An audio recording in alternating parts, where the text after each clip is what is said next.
શહેરના બજારમાં સંતરા વેચતી એક ડોસી પાસેથી એ યુવાન હંમેશા સંતરા ખરીદતો.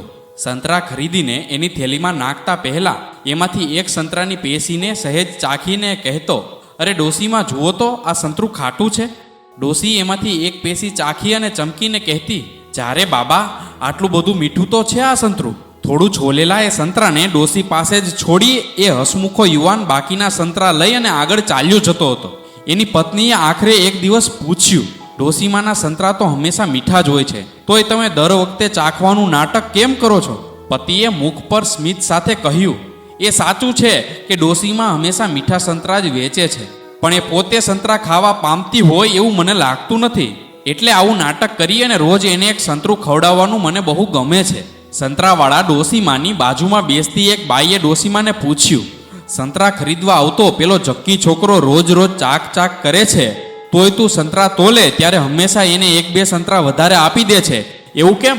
ડોસીમાએ કહ્યું, એ છોકરાના મનની વાત હું બરાબર જાણી ગઈ છું. રોજ એ સંતરું ચાખવાના બહાને એકાદ સંતરું અહીં મારા માટે મૂકી જાય છે.